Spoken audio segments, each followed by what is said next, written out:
தமிழக மீனவர்கள் இலங்கை கடற்படையால் சிறைபிடிக்கப்படுவதை மத்திய அரசு ஊரவஞ்சனையோடு அணுகி வருவதாக விசிக தலைவர் திருமாவளவன் குற்றம் சாட்டியுள்ளார். பெரம்பலூரில் செய்தியாளர்களிடம் பேசிய அவர், தமிழக மீனவர்கள் பிரச்சினைக்கு தீர்வு காண வேண்டும் என்கிற ஆர்வம் மத்திய அரசிடம் இல்லை என்று விமர்சித்துள்ளார். இந்திய ஒன்றிய அரசு நினைத்தால் தமிழ்நாடு மீனவர்களின் பிரச்சனையை சுமூகமாக தீர்த்து வைக்க முடியும். அந்த அளவுக்கு வலிமை உள்ள அரசாகவும் இருக்கிறது. இலங்கை அரசோடு இணக்கமான ஒரு அரசாகவும் இருக்கிறது.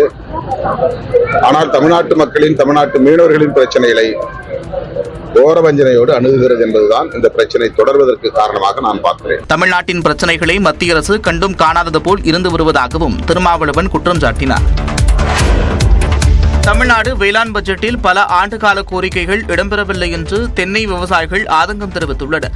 சட்டப்பேரவையில் 2025-2026 நிதியாண்டிற்கான வேளாண் பட்ஜெட்டை வேளாண் துறை அமைச்சர் எம்.ஆர்.கே. பன்னீர்செல்வம் சனிக்கிழமை தாக்கல் செய்தார். அதில் வெள்ளை தாக்குதலை கட்டுப்படுத்த ஆழியார் தென்னை ஆராய்ச்சி மையத்தில் ஒட்டுண்ணி உற்பத்தி நிலையம் அமைக்கப்படும் உள்ளிட்ட அறிவிப்புகள் இடம்பெற்றிருந்தன.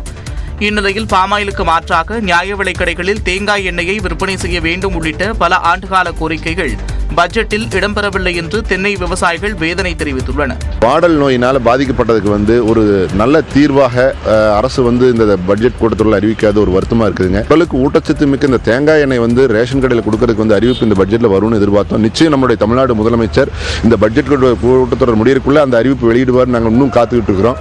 கொப்பரைக்கு 20 ரூபாய் ஊக்கத்தொகை, ஆனைமணியாறு, நல்லாறு திட்டம் உள்ளிட்ட அறிவிப்புகளை எதிர்பார்த்து காத்திருப்பதாகவும் தென்னை விவசாயிகள் கூறினர்.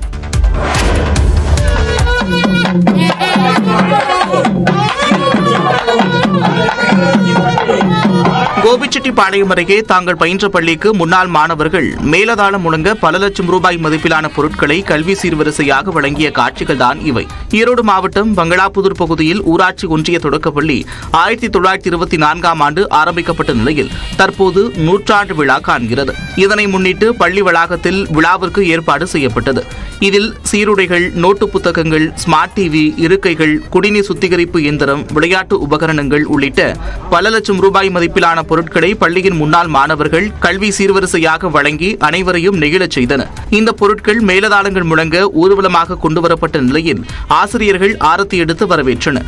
இதனிடையே பள்ளியின் 100ஆண்டு கல்வெட்டை சிறப்பு அழைப்பாளராக கலந்து கொண்ட அந்தியூர் சட்டமன்ற உறுப்பினர் வெங்கடாச்சலம் திறந்து வைத்தார். பள்ளியின் 100ஆண்டு விழாவை முன்னிட்டு மாணவர்களின் அறிவுத்திறனை வளர்க்கும் வகையில் அறிவியல் கண்காட்சிக்கும் ஏற்பாடு செய்யப்பட்டிருந்தது. தனது கணவரை பிரிந்து வாழ்கிறேனே தவிர விவாகரத்து பெறவில்லை என ஏ.ஆர். ரஹ்மானின் மனைவி சாய்ரா பானு தெரிவித்துள்ளார். உடல்நலம் பாதிக்கப்பட்டு மருத்துவமனையில் அனுமதிக்கப்பட்ட இசையமைப்பாளர் ஏ.ஆர். ரஹ்மான் சிகிச்சை முடிந்து வீடு திரும்பினார். இந்நிலையில் இதுகுறித்து தனது வழக்கறிஞர் மூலம் அறிக்கை வெளியிட்டுள்ள சாய்ரா பானு, அவர் விரைவில் குணமடைய வாழ்த்துவதாக தெரிவித்துள்ளார். மேலும் கடவுளின் ஆசையால் அவர் நலமாக இருப்பதாகவும் அவர் குறிப்பிட்டுள்ளார். தாங்கள் இருவரும் அதிகாரப்பூர்வமாக விவாகரத்து பெறவில்லை என்பதை தெரிவித்துக் கொள்ள விரும்புவதாக குறிப்பிட்டுள்ள சாய்ரா பானு, இருவரும் இப்போதும் கணவன் மனைவிதான் என்று விளக்கம் அளித்துள்ளார். தனக்கு சில ஆண்டுகளாக உடல்நலம் சரியில்லாத காரணத்தால் அது ரகுமானுக்கு அழுத்தத்தை ஏற்படுத்தக்கூடாது என்பதற்காக பிரிந்து வாழ்வதாகவும் சாய்ரா பானு தெரிவித்துள்ளார். எனவே தன்னை ரகுமானின் முன்னாள் மனைவி என்று அழைக்க வேண்டாம் எனவும் சாய்ரா பானு கேட்டுக் கொண்டுள்ளார்.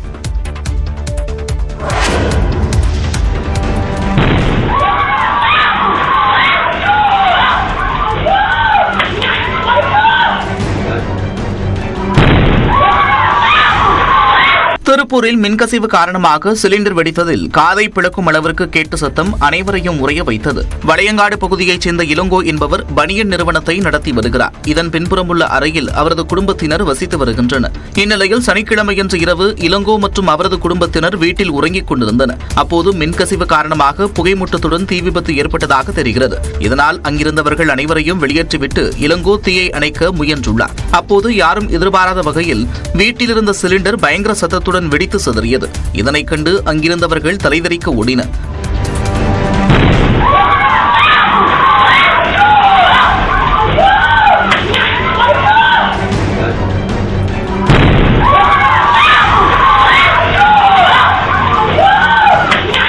விபத்தில் வீடு மற்றும் பனியன் நிறுவன கட்டடம் சுக்குநூறாக இடிந்து விழுந்தன.